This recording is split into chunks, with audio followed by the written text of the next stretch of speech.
পৃথিবীর সর্বাধুনিক প্রযুক্তি আমেরিকার কাছে ছিল, কিন্তু মহান আল্লাহ পাক যখন আগুনের গজব দিছে, 10 দিনে 14,000 ফায়ার সার্ভিস কর্মী একসাথে পানি দিছে। লস অ্যাঞ্জেলসের পাশেই সাগর, সাগরের পানি পারে না, ঢাইলা দিছে। তারপরেও আল্লাহর আযাব আগুন 1 মিনিটের জন্য বন্ধ করতে পারে নাই। অতএব কথা প্রমাণিত, বেঈমান ব্যর্থ, আল্লাহই বিজয়ী। আল্লাহই বিজয়ী বেটা, এটা বুঝতে হবে বন্ধু, আল্লাহই বিজয়ী। আমেরিকার কোন প্রযুক্তিটার ছিল না? আগুন নিবাইতারে না কা? কথা বলেন না কেন? হাজার হাজার কোটি কোটি টাকার বিলিয়ন মিলিয়ন ডলারের মালিক পথের ফকির ভিক্ষা করে, ভিক্ষা করে। সভ্য পৃথিবীতে তারা দাবি করে হিউম্যান রাইটসের, তারা নাকি বিশ্বকে মানবতা শিখায়। অথচ যেদিন আগুন লাগছে আপনার ক্যালিফোর্নিয়াতে, লস অ্যাঞ্জেলসে, মানুষের বাড়িঘর পুড়ে যাচ্ছে দাবানলে, ওই সময়ও লুটতরাজ অরার দেশের জন্য ওখানে লুটতরাজ শুরু করে দিছে। শেষ পর্যন্ত 144 144 দ্বারা কারফিউ জারি করিয়া তারপরও থামাইতে পারছে না। তো হ্যানে চুরি করতে গেছে আমরা দেশের মানুষ কি? তো তোদের দেশের সিটাররাই তো চুরি করছে। তো তোরা আবার অন্য দেশকে কি মানবতা শেখা? চোর। যে ডোনাল্ড ট্রাম্প যেই দিন শপথ গ্রহণ করছে, আমেরিকার নতুন এই আগের পাগল যে আবার প্রেসিডেন্ট হয়েছে, আপনার এই ডোনাল্ড ট্রাম্প, আপনার তার যেদিন শপথ অনুষ্ঠান, সেদিন ওই যে শপথ অনুষ্ঠানের হল রুমে যারা ঢুকছে মেহমান, তাদের সে ব্যাগ বহন করতে দিছে না, অর্থাৎ ব্যাগগুলো ভিতরে নিতে দিছে না। এই ব্যাগগুলো তারা বাহিরে রাইখা গেছে। 10 মিনিটের ব্যবধানে ওই দেশের মানুষ, ওই অঞ্চলের মানুষ ব্যাগ দিয়ে সব চুরি করিয়া লুটতরাজ করে নিছে। পত্রিকায় আসছে এটা। ওমা কি চোর রে এটা! এটি কেমন জাতের চোর? আপনি আমার রিপোর্ট পত্রিকা থেকে দেখেন। আমি বলার উদ্দেশ্য হলো এটা, কারো কাছে সভ্যতা নাই, কারো কাছে ভদ্রতা নাই বন্ধু। ইনসাফ, সততা, সৌন্দর্য, মানবতা, ভদ্রতা, উত্তম চরিত্র, আখলাক, এ শুধু কোরআনের মধ্যেই আছে, ইসলামের মধ্যেই আছে। ইসলামই সুন্দর, কোরআনই সুন্দর, আল্লাহর দ্বীনই সুন্দর। হ্যাঁ হ্যাঁ যুবক, এজন্য যাদের মতো সাজলা তাদের তলা নাই। এই চুল যেই বেঈমানকে দিয়ে সাজলা, ওই বেঈমানের পায়ের তলে মাটি নাই। এই পোশাক আদি তোমরা যারা বানাইছো, চুল, এই শয়তানের এই চুল, ইবলিসের এই চুল, কাফের বেঈমানের এই চুল, আহা তোমারে নিয়ে দুশ্মন, হায় হায় তোমারে নিয়ে বান্দর খেলা খেলে। তোমার 1 বছরের ভিতরে কয়বার চুল বদলাইলো? তোমার 1 বছরের ভিতরে কয়বার প্যান্ট বদলাইলো? তোমার 1 বছরের ভিতরে কত ডিজাইন বদলাইলো? বেঈমানে তোমারে নিয়ে খেলে, বান্দর খেলা খেলে। কাফের মুশরিক তোমারে নিয়ে বান্দর খেলা খেলে। বেঈমানে তোমারে যেভাবে ডিজাইন দেয়, তুমি মিনিটের মধ্যে আবার ওইটা বদলায় ফেলো। তো তোমার ধর্ম কি? আত্মপরিচয় কি? দোস্ত আমার, বন্ধু আমার, আত্মপরিচয় বড় নিয়ামত।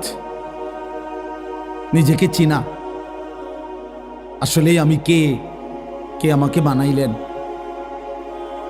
কে আমাকে সৃষ্টি করলেন, তিনি আমাকে কেন পাঠাইলেন, তিনি আমার উপরে কোনো করণীয় কিছু বলছেন কিনা।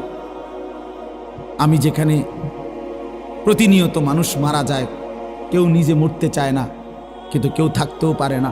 কে তাদেরকে নিয়ে যায়? কেন নিয়ে যায়? আমাদের সকলের গন্তব্য কোথায়? আল্লাহর কসম বন্ধু, কিশোর নওজোয়ান, তোমাদেরকেও বলি বাপ, এতটুকু উপলব্ধি, এতটুকু বুঝ থাকা, এই আত্মপরিচয়, এটা শ্রেষ্ঠ সম্পদ, শ্রেষ্ঠ নিয়ামত। মনের ইচ্ছা মতো চলা, যা মন চায় তাই করা, আমার যা ভাল লাগছে, আমার কোনো বিধি নাই, নিষেধ নাই, হালাল হারামের কোনো পার্থক্য নাই, জায়েজ না জায়েজের কোনো পার্থক্য নাই। আমার কোনো আল্লাহ নাই, আমার কোনো রসুল নাই, আমার কোনো দিন নাই, আমার শরীয়ত নাই। আমি যা মুক্ত, আমি স্বাধীন, আমার যা মন চায় আমি তাই করব।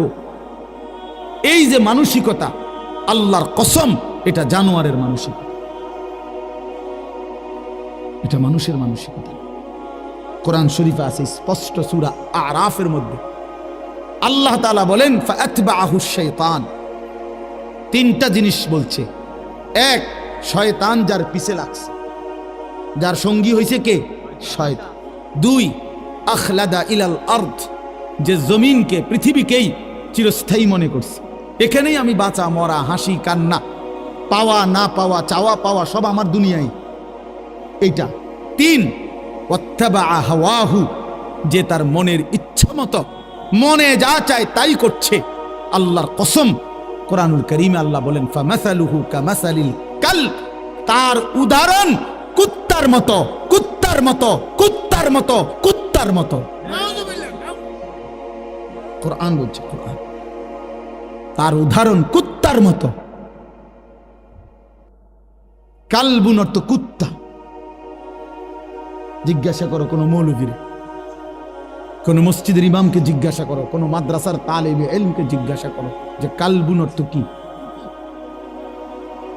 আল্লাহ কোরআনে বলছেন স্পষ্ট ফামাসালুহু কামাসালিল কালব, মনের ইচ্ছা মতো চলে।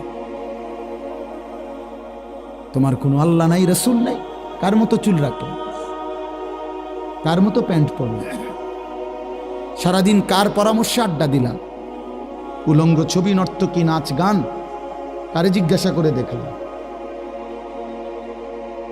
এক ওয়াক্ত নামাজ পড়তে পারলা না বন্ধু, মুসলমানের ঘরে জন্ম নিয়ে এত বড় দুর্ভাগা কেমনে হইলা বাপ? এজন্য নিজের পরিচয় মিলায়া নাও, নিজের পরিচয় করে নাও। আল্লাহ কোরআনে বলছে ফামাসালুহু কামাসালিল কালব, ওইটা কুত্তার মতো। ইন তাহমিল আলাইহি ইয়ালহাস আও তাতরুকহু ইয়ালহাস। বুট বাদামও খাইও না ভাইয়া, এমনি শুনো, এমনি শুনো, এত ফালতু ঠিক না, এমনি শুনো দোস্ত, দিল দিয়ে শোনো, মনোযোগ দিয়ে শোনো, অল্পই শোনো। ইন তাহমিল আলাইহি ইয়ালহাস আও তাতরুকহু ইয়ালহাস। কোরআন শরীফ আল্লাহ বলে কুত্তার স্বভাব, এই আয়াতের অংশ এটা। আল্লাহ বলে কুত্তার স্বভাব হলো তাকে যদি তুমি দৌড়ানি দাও তাইলেও জিব্বা লম্বা করে নিঃশ্বাস ফেলে, জিব্বা লম্বা করে। আবার যদি ছেড়ে দাও তাইলেও জিব্বা লম্বা করে, জিব্বা লম্বা করে এরও নিঃশ্বাস ফেলে। আল্লাহ বলছে এটা কুত্তার স্বভাব। এজন্য দুনিয়ালুভী কুকুর, মানুষরূপী কুকুর ঠিক এমন যে সারা রাত উলঙ্গ ছবি দেখেও অতৃপ্ত, না দেখেও অতৃপ্ত। 30 বছর সুদ খাইও অতৃপ্ত, না পাইও অতৃপ্ত। দৌড়ানি দিলেও জিব্বা লম্বা করে, দৌড়ানি না দিল ছেড়ে দিলেও জিব্বা লম্বা করে। আল্লাহ কোরআনে বলছে রাগ হওয়ার সিস্টেম নেই। কোরআনুল কারীমে বলছে আরাআইতা মান ইত্তাখাযা ইলাহাহু হাওয়াহু আফাআনতা তাকুনু আলাইহি ওয়াকিলা আম তাহসাবু আন্না আকসারাহুম ইয়াসমাউনা আও ইয়াকিলুন ইনহুম ইল্লা কাল আনআম বাল হুম আযাল্লু সাবিলা। আল্লাহ বলে মনের ইচ্ছা মতো নিজের ইচ্ছাকে নিজের খোদা বানিয়ে ফেলছে, যে আমার ইচ্ছাই আমার, ইউর চয়েস ইউর লাইফ। এই যে আধুনিক স্লোগান, এটা তোমার পছন্দ তোমার জীবন। এ জানোয়ারের কথা, এটা জানোয়ারের কথা বেটা, ইমানদারের কথা হতে পারে। আল্লাহ কোরআনে বলছে মনের ইচ্ছাকেই যে একমাত্র নিজের খোদা বানাইছে, যে আমার মনে যা চায় আমি তাই করব। আল্লাহ বলেন ইনহুম ইল্লা কাল আনআম, তার পরিচয় আর কিছুই নয়, কিছুই নয়, শুধুই আনআম, জানোয়ার, চতুষ্পদ জন্তু, জন্তু জন্তু। আনআম অর্থ চতুষ্পদ জন্তু, মানে জানোয়ার। চতুষ্পদ জন্তুকে জানোয়ার বলে না? কথা বলে না কেন? বাল হুম আযাল্লু সাবিলা। হাসি দিয়ে উড়ায় দিয়ে দাও, অসুবিধা নাই, তোমার জন্য আমি আটকাবো না, আমার জন্য তুমি আটকাইবে না। হ্যাঁ হ্যাঁ বন্ধু, তুমি যেদিন মরবা সেদিন হয়তো আমি মরবো না, আমি যেদিন মরবো সেদিন তুমি হয়তো মরবা না। কেউ জন্য কেউ আটকায় না, কারো রাত থেমে যায় না। কারো দুনিয়া আটকায় থাকে না। সুখের রাতও ভোর হয়, দুঃখের রাতও ভোর হয়, বাসর রাতও ভোর হয়, ফাঁসির রাতও ভোর হয়, হাসির রাতও ভোর হয়, কান্নার রাতও ভোর হয়। দুনিয়া থেমে থাকে না, কোনো না কোনো ভাবে পার হয়েই যায়। কিন্তু আখেরাত আর পার হবে না, আখেরাত শেষ হবে না। সুখের দুনিয়াও শেষ হয়ে যাবে, দুঃখের দুনিয়াও শেষ হয়ে যাবে বন্ধু। অট্টালিকার মানুষটাও কবরে যাবে, জীর্ণ কুঠির কুড়ে ঘরের মানুষটাও কবরে চলে যাবে। জীবনে যে কোনো দিন দুঃখ দেখে নাই সেও মরে যাবে, জীবনে যে কোনো দিন সুখ দেখে নাই সেও মরে যাবে। কিন্তু আল্লাহর কসম, কোরআন শরীফে আছে, জান্নাতি ব্যক্তি জাহান্নামীকে হাসরের ময়দানে জাহান্নামীকে ডেকে বলবে, আফামা নাহনু বিমাইয়িতিন। হে প্রিয় ভাই, জাহান্নামীকে বলবে, শোনো, আর কোনোদিন তোমারও মৃত্যু হবে না, আর কোনোদিন আমারও মৃত্যু হবে না, আমার সুখ আর কোনোদিন শেষ হবে না, তোমার দুঃখ আর কোনোদিন শেষ হবে না। আফামা নাহনু বিমাইয়িতিন, কোরআন শরীফের আয়াত। এজন্য দোস্ত, বন্ধু, বাপ, জওয়ান, বুড়ো, আমি, আপনি, মা, বোন, পর্দার আড়ালের সবাইরে বলি, আমাকেও বলি, উসিকুম ওয়া ইয়া, সবাইকে বলতেছি, সবাইকে বলছি। এজন্যই বললাম, নিজেকে বুঝা যে আমি আসলে কি। আমি তো মানুষ, আমি ইনসান, আমার সৃষ্টিকর্তা আছে, আমার একজন রসুল আছে, আমার একটা কিতাব আছে কোরআন, আমার একটা ধর্ম আছে ইসলাম। চারটা জিনিস আমার আছে।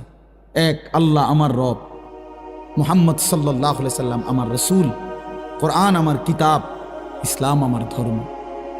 এই চারটি সর্বশ্রেষ্ঠ। আল্লাহ সর্বশ্রেষ্ঠ, রসুল সাল্লাল্লাহু আলাইহি সাল্লাম সর্বশ্রেষ্ঠ, কোরআন সর্বশ্রেষ্ঠ, ইসলাম সর্বশ্রেষ্ঠ। তার চারটি সর্বশ্রেষ্ঠ নিয়ামত যার আছে, সে কেন নষ্ট হবে? সে কেন চরিত্রহীন হবে? সে কেন লম্পট হবে? সে কেন দুশ্চরিত্র হবে? তার রাত কেন নারী দেখে দেখে কাটবে? সে কেন কোনো দিন ফজরের নামাজ পড়বে না? সে আজীবন কেন মিথ্যা বলবে? সে কেন জীবনভর সুদ খাবে? তার স্ত্রী কেন জীবনভর বেপর্দা চলবে? সেই ইমানদারের ঘরে কেন নিয়মিত টেলিভিশন চলবে? প্রতিদিন নাচ গান নর্তকীর ছবি চলবে? কেন ভাইয়া? কিসের অভাবে নষ্ট হয়ে গেল যুবক? এই ছেলে, বাবা বলো, তোমরা যারা এক ওয়াক্ত নামাজ পড়ো না, কিসের অভাব? কেন পারলা না বাপ? এমন মেহেরবান মালিককে কেমনে ভুলে গেল? 24 ঘন্টা যার আদরে আমরা লালিত পালিত, সেই আল্লাহ তাকে এভাবে প্রত্যাখ্যান করে? মানুষ বুঝি এত বেশি অকৃতজ্ঞ হয়? কোনদিন ফজরের নামাজ পড়লা না যারা, বছরের পর বছর, দিনের পর দিন, এভাবে বুঝি মানুষ আল্লাহকে ভুলে যায়? এক মার পবিত্র দুধ পান করলা ছেলেরা 2টা বছর। এই ছেলে, কথা বলো না, একদম চুপ বেটা, একদম চুপ, সাবধান। বলো ভাই, আমি বললাম না আমি কষ্ট করে আসছি, এক মিনিট হিসাব করে চলি। একটা মিনিট সময় বেশতি কদ্দুর জিরানের লেগেও মিলাই তারি জিন্দিগির।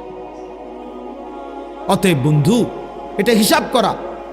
এক মা তোমারে 2টা বছর পবিত্র দুধ খাওয়াইছে। এই উদ্দেশ্যে মা দুধ খাওয়াইছিল যে তুমি 16 বছর বয়সে সারাদিন নারী দেখবা, ছবি দেখবা, উলঙ্গ দৃশ্য দেখবে, এই জন্য মায়ের দুধ খাওয়ানো। কি ভাই আমার, বলো ভাই?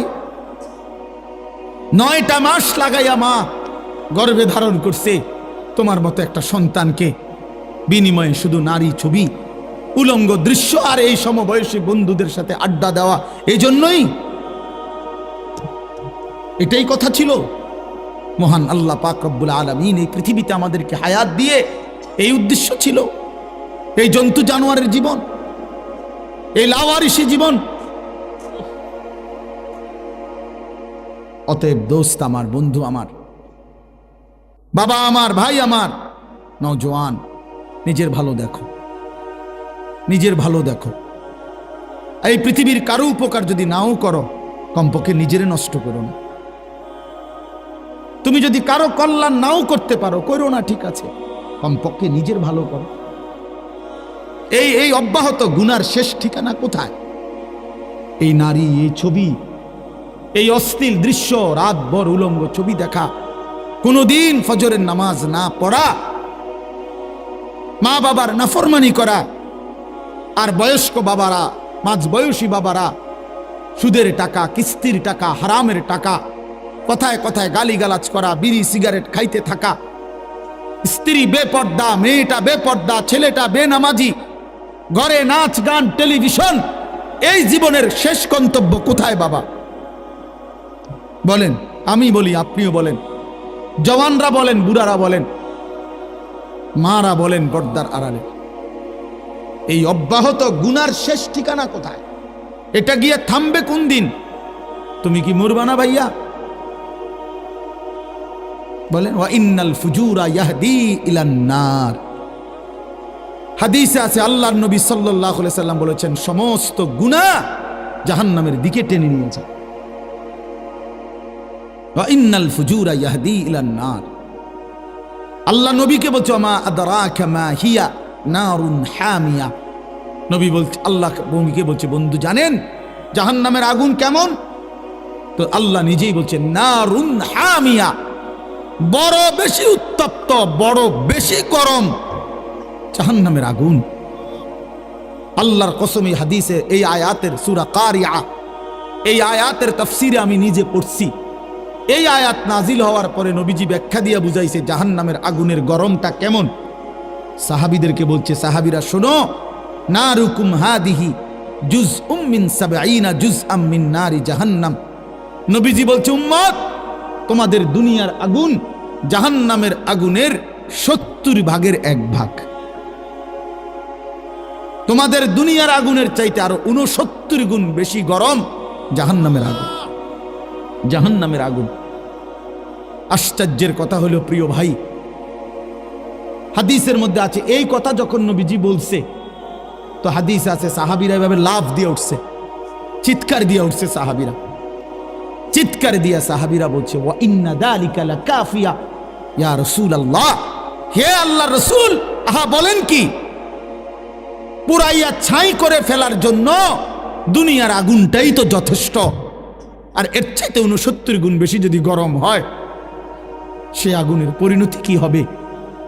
আল্লাহ নবী সাল্লাল্লাহু আলাইহি সাল্লাম বললেন, উম্মত, তাহলে ভাবো, পুরাইয়া ফেলার জন্য তো দুনিয়ার আগুনটাই যথেষ্ট, অথচ তার চাইতে আরো ৬৯ গুণ বেশি গরম ৩০০০ বছরের এক টানা জ্বালানো আগুন জাহান্নামের আগুন। ৩০০০ বছর শুধু জ্বালানোই হয়েছে। আল্লাহ নবী সাল্লাল্লাহু আলাইহি সাল্লাম বলছে, দোস্ত, যদি এটা গল্প হইতো, বলে এটা রূপকথা, এটা নাটকের কাহিনী, সিনেমার গল্প, এটা কোনো ব্যক্তির উপন্যাস, তাহলে তো হতো ভাইয়া, ফেলে দিতাম ছুড়ে। কিন্তু এ তো মহান আল্লাহর কথা, এটা তো আল্লাহ নবী সাল্লাল্লাহু আলাইহি সাল্লামের কথা। গত ১৪৫০ বছর ধরে আল্লাহ এবং তার রাসূলের কোনো কথা, পৃথিবীর অন্যদের কথা ভুল প্রমাণিত হয়েছে, কিন্তু আল্লাহ এবং রাসূলের কোনো কথা, আপনজন কিংবা দুশ্মন, কারো কাছেই একটি অক্ষর এই ১৫০০ বছরে ভুল প্রমাণিত হয় নাই। পৃথিবীর ইমানদাররাও এটা নিয়ে, আল্লাহর কোরআন নবীর জীবন নিয়ে গবেষণা করে, আবার কাফের বেঈমানরাও আমাদের নবীর জিন্দেগি নিয়ে গবেষণা করে। সবার কাছেই তিনি সর্বশ্রেষ্ঠ, সবার কাছেই ওনার কথা, আল্লাহর কথা সবচেয়ে শ্রেষ্ঠতম সত্য। কিন্তু পৃথিবীতে বিজ্ঞান, পৃথিবীর সবচেয়ে আধুনিক জ্ঞান হলো বিজ্ঞান। এই বিজ্ঞান প্রতিনিয়ত তার সিদ্ধান্ত বদলায়, বিজ্ঞানের থিওরি বদলায়, বিজ্ঞানের ফায়সালা বদলায়, নতুন নতুন গবেষণা আসে, নতুন নতুন থিওরি আসে, পিছনেরটা ভুল প্রমাণিত হয়। আমরা ছোটবেলায় পড়ছি, আমরাও জেনারেল লাইনে পড়ছি, সায়েন্স বিজ্ঞান বিভাগ থেকে আমি পাশ করা, আমি তো জেনারেল লাইনের পড়ালেখাও করছি, বিজ্ঞান বিভাগ থেকে আমি দাখিল পাশ করছি ১৯৯৮ সালে, ভিক্টোরিয়া কলেজ থেকে মাস্টার্স পাশ করছি। এই জন্য বন্ধু, আমি তো পড়ছি, বিজ্ঞানের থিওরি তো প্রতিনিয়ত বদলায়। পিথাগোরাসের থিওরি, কোপার্নিকাসের থিওরি, এক সময় ছিল পৃথিবীতে যে কারো সিদ্ধান্ত ছিল পৃথিবী স্থির, বাকিটা ঘোরে। কখনো সিদ্ধান্ত ছিল এরপরে সূর্য স্থির, বাকিটা ঘোরে। এরপরে সর্বশেষ যখন আধুনিক বিজ্ঞান আসলো, নিউটন পরবর্তী, ওনারা বলল যে না, সব কিছু ঘুরে। কোরআনুল কারীম ১৫০০ বছর আগে বলছে ওয়াকুল্লুন ফি ফালাকিন ইয়াসবাহুন, সব কিছু ঘুরে। বিজ্ঞান যেটা প্রমাণ করতে ১০০০ বছর লাগছে, ১২০০ বছর লাগছে, কোরআনুল কারীম তা ১২০০ বছর আগে মহান আল্লাহ পাক তার বন্ধুর জবান দিয়ে উচ্চারণ করা হয়েছে। তাহলে মানুষের সিদ্ধান্ত নড়ে যায় ভাইয়া। আধুনিক বিজ্ঞান প্রমাণ করছে, আধুনিক বর্তমান পৃথিবীর বাস্তবতা, যে ম্যালথাসের থিওরি ভুল থিওরি, পপুলেশন থিওরি ভুল। কোন দেশের জন্য জনসংখ্যা সমস্যা, মানুষ বেড়ে গেলে ওই দেশের সমস্যা, এটা গোটা পৃথিবীতে একটা ভুল থিওরি। এখন কোন পৃথিবীর কোন দেশে এখন আর জনগণ সমস্যা না, জনসংখ্যা সমস্যা না। গোটা ইউরোপ আর্থিক প্রণোদনা মানে আর্থিক বরাদ্দ বাড়াইছে শুধুমাত্র ইউরোপের শত শত দেশে, সব দেশে, যে বাচ্চা যেন আরো বাড়ায়, তাদের বাচ্চা কমে যাচ্ছে। ফরেনার, অভিবাসী, অর্থাৎ অন্য দেশ থেকে অন্য মানুষ বাইরে যাইতেছে, মূল জনগোষ্ঠী কমে যাইতেছে, এই বাচ্চা এখন বাড়াইতে বলতেছে, আর্থিক নতুন বরাদ্দ দিচ্ছে, বরাদ্দ বাড়াচ্ছে, ইন্ডিয়া পর্যন্ত দিচ্ছে এটা। তাহলে পপুলেশন থিওরি ভুল থিওরি। পৃথিবীর কোন দেশের জনসংখ্যা সমস্যা না, জনসংখ্যা আরো হওয়া দরকার। প্রত্যেক দেশের জন্য সমস্যা হলো সুদ ডাকাত, সুদখোর, ঘুষখোর, দুর্নীতিবাজ, হারামখোর, অবৈধ উপার্জনকারী, এরা হইল ওই দেশের কি সমস্যা, দেশের উন্নতির বাধা, অগ্রগতির বাধা। জুলুমবাজ, দুর্নীতিবাজ। এই জন্য কোন মহিলারে 30 দিনে 30টা বড়ি না খাবাইয়া হারামখোর সুদখোররে 30টা বড়ি খাবান দরকার ডে, তাহলে যাতে করে এই বেঈমান, এই হারামখোর গুলো, এই দুর্নীতিবাজ গুলো বড়ি খাইয়া, বেডিতের বড়ি খাইয়া যেন মরে যায়। তুই কমলে বালা বাড়া, নতুন বাচ্চা আইলে ভালো, তুই তুষর, তুই সিটার, তো তারে বড়ি খাবান দরকার, বাট পাররে। হারামখোরকে বড়ি খাবান দরকার। ওই পৃথিবীর সমস্যা। মায়ের কোলের ছোট্ট বাচ্চা পৃথিবীর কি না সমস্যা না? মাসুম বাচ্চা পৃথিবীতে কি হইতে পারে না? সমস্যা হইতে পারে না। অন্যায়কারী সমস্যা, জালেম সমস্যা, জুলুমবাজ সমস্যা। এই জন্য দোস্ত, আমি অনুরোধ করছি, পৃথিবী নিয়ে কিছু কম বেশি পড়ালেখা আমরাও করি, এখনো গোটা পৃথিবীর খোঁজ খবর আমরাও রাখি, পৃথিবীর আধুনিকতার সাথে আমরাও পরিচিত, কে কোথান দিয়ে কদ্দূর ডেভেলপ হয়েছে আমরাও খোঁজ খবর রাখি। আমরা কোনো মাটির তলের থেকে আইসি না, চাঁদের দেশ থেকে আসছি না, পৃথিবীতেই থাকি। এই জন্য আমরা এটা অনুরোধ করছি, আল্লাহর কোরআন, রাসূলুল্লাহ সাল্লাল্লাহু আলাইহি সাল্লামের সুন্নাহ, ইসলাম ব্যতীত, আল্লাহর আনুগত্য ব্যতীত বন্ধু পৃথিবীর কোথাও কারো কাছে সুখের কোনো ঠিকানাই নাই। আমাদের প্রিয় নবী সাল্লাল্লাহু আলাইহি ওয়াসাল্লামের চাইতে সুন্দর কুল কায়নাতের মধ্যে আর কে ছিল, আর কে হবে? কথা বলেন না। প্রিয় নবী সাল্লাল্লাহু আলাইহি সাল্লামের চাইতে সুন্দর আর কেউ আছে? হযরত কাব ইবনে মালিক রাদিয়াল্লাহু তাআলা আনহু বলেন, আল্লাহর নবী সাল্লাল্লাহু আলাইহি সাল্লাম ইজা সাররা ইস্তানারা ওয়াজহুহু, নবীর সাহাবী কাব ইবনে মালিক বলে, নবীজি যখন হাসতেন, নবী সাল্লাল্লাহু আলাইহি সাল্লামের পুরো চেহারা মোবারক নূরে নূরে ভরে যেত, আলোয় ভরে যেত, আলোয় ভরে যেত। কান্নাহু কিতাতুম মিনাল কামার। হযরত কাব বলেন, আমার মনে হতো যেন চাঁদের একটা টুকরা প্রিয় নবীর চেহারা, এমন সুন্দর ছিলেন তিনি। হযরত আবু হুরায়রা তিনি বলেন, আল্লাহর নবী যখন হাসতেন আমার মনে হতো কান্না শামসা তাজরি ফি ওয়াজহিহি, মনে হতো যেন ওই পবিত্র চেহারার মধ্যে আসমানের সূর্যটা খেলতেছে, এমন সুন্দর ছিলেন তিনি। হযরত বারা ইবনে মালিক বলেন, আজেব, তিনি বলেন, আমি একদিন নবীজি একটা চাদর গায়ে দিছে, চাদরটার মধ্যে একটু পর পর লাল লাল সুতা, দোরা কাটা, আর মাথার বাবরি চুল পরিহিত, মাথা খালি, আর চাদর পরা। আমি তাকায় দেখলাম উনি বলেন, আল্লাহর কসম, আমি আমার এই দুই নয়নে এমন সুন্দর আর কখনোই কাউকে দেখি। কি চমৎকার লাগছে যে ওই চাদর পরা রাসূলকে দেখে, ওই বাবরি চুলওয়ালা নবীকে দেখে এই দুই নয়নে এমন সুন্দর আমি আর কাউকে দেখি।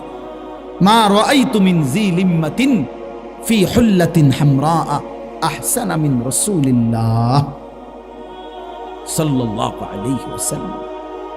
আম্মা জান আয়েশা রাদিয়াল্লাহু তাআলা আনহা নবীজির স্ত্রী বলতেন, পৃথিবীবাসী, তোমাদের একটা সূর্য আছে, আমারও একটা সূর্য আছে। তোমাদের সূর্য দিনে ওঠে, আমার সূর্য রাতে ওঠে।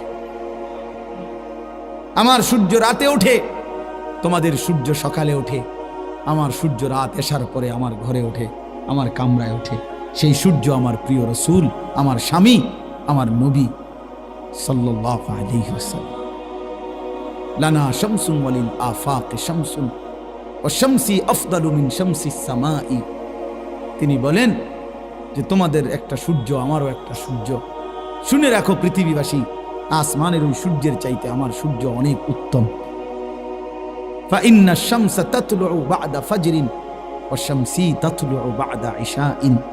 তোমাদের সূর্য ওঠে ফজরের পরে, আর আমার সূর্য ওঠে এশার পরে, আমার কামরায়, আমার ঘরে। নবী সাল্লাল্লাহু আলাইহি সাল্লাম যখন আসতেন, আম্মা জান আয়েশা বলেন, আমি অন্ধকারের মধ্যে আমার হারিয়ে যাওয়া শুই নবী সাল্লাল্লাহু আলাইহি সাল্লামের চেহারা মুবারকের, শরীর মুবারকের আলো দিয়ে খুঁজে পেতাম। তিনি এমন সুন্দর ছিলেন। তিনি হাসলে পৃথিবী হাসত, তিনি হাসলে পৃথিবী কাঁদত, কাঁদলে পৃথিবী কাঁদত। নবী সাল্লাল্লাহু আলাইহি সাল্লাম হাঁটলেও সুন্দর, তিনি বসলেও সুন্দর, তিনি কথা বললেও সুন্দর, তিনি চুপ থাকলেও সুন্দর। তিনি যখন রাস্তা দিয়ে হাঁটতেন তো সেই রাস্তা পুরাটা মেশক আম্বরের ঘ্রাণ হয়ে যেত। তিনি যখন বসতেন আর চেহারা মুবারক, দেহ মুবারক থেকে যখন ঘাম ঝরত তো সাহাবায়ে কেরাম সেটা আতর হিসেবে ব্যবহারের জন্য যত্ন করে রেখে যেত। এমন সুন্দর ছিল, এত সুন্দর, এত সুন্দর, এত সুন্দর, এত সুন্দর, এত সুন্দর, এত সুন্দর। সেই সৌন্দর্যময় নবী সাল্লাল্লাহু আলাইহি সাল্লামকে কেন ছেড়ে দিলাম? প্রিয় ছেলেরা আমার, বাবারা আমার, কেন প্রত্যাখ্যান করলেন? কেন বাপ আল্লাহর নবীকে ছেড়ে দিলা? বাপ কেন ছেড়ে দিলা? এই জন্য দোস্ত, বন্ধু, মেহেরবানি করে, দয়া করে, আল্লাহর ওয়াস্তে ইনসাফের সাথে এই কথা আমরা বললাম। আজকে তোমরা যারা শুনছো ভাই, কিশোর নওজোয়ান, তোমাদের কাছে অনুরোধ, একবার আমার কথা যদি কখনো মনে পড়ে তো একবার এই বন্ধুর কথা মনে করো। তোমার বিবেককে 1 মিনিটের জন্য প্রশ্ন করো, নিজেরে নিজে আলাদা, একাকী। বন্ধুদের সাথে মিল্লা পারতা না, সমবয়সীর লগে পারতা না ভাইয়া, তুমি একা ভাইব যে আল্লাহর নবী সাল্লাল্লাহু আলাইহি সাল্লামকে কেন প্রত্যাখ্যান করলাম, ইসলামকে কেন ছেড়ে দিলাম, কি কারণে, আর কাফের বেঈমানদের সৌন্দর্যের মধ্যে কি পাইলাম? নফসের শাহওয়াত, মনের চাহিদা পূরণ ছাড়া আর কি? আর মনের চাহিদা পূরণ, মনের ইচ্ছা মতো চলা, এটা তো আল্লাহ তাআলা বলছে কুকুরের স্বভাব। বলছি কিনা, একটু আগে বলছি কিনা এই আয়াত?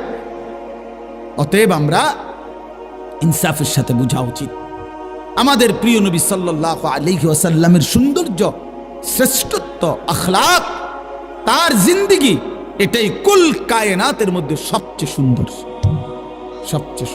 আল্লাহ তাআলা মেরাজে নবী সাল্লাল্লাহু আলাইহি সাল্লামকে আরশে আজিমের মেহমান বানাইছেন। আরশে আজিমে নিয়ে আল্লাহ বন্ধুকে বলছেন, বন্ধু আজকে আপনাকে যেখানে আনলাম, আপনারে শুধু বলতে চাই 2টা কথা।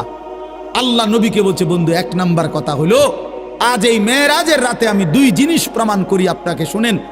এক হলো, আপনি নিচের দিকে তাকায়া দেখেন, আপনার কদমের নিচেই আমার গোটা সৃষ্টি জগৎ। আপনার উপরে আর কিচ্ছু নাই, কোনো সৃষ্টি নাই, আর কোনো মখলুকাত নাই, শুধু আমি আল্লাহ আছি উপরে, আর আপনার কদমের নিচেই আমার গোটা সৃষ্টি। অতএব আপনার মর্যাদা আপনি বুঝে নেন, পৃথিবীবাসীও বুঝে নেক, কিয়ামত পর্যন্ত বুঝে নিক যে আমি আল্লাহর পরে গোটা সৃষ্টির উপরে আপনি রাসূলের মর্যাদা। বাদাজ খুদা বুজুর্গ তুই কিসায়ে মুখতাসার। আল্লাহর পরে সব সৃষ্টির উপরে আপনার মর্যাদা। আজ মেরাজে এনে আমি সেটা প্রমাণ করে দিলাম। দুই আল্লাহ বুঝাইতে চাইছে, বন্ধু চারিদিকে তাকায় দেখেন, যত উঁচু জায়গায় ওঠে মানুষ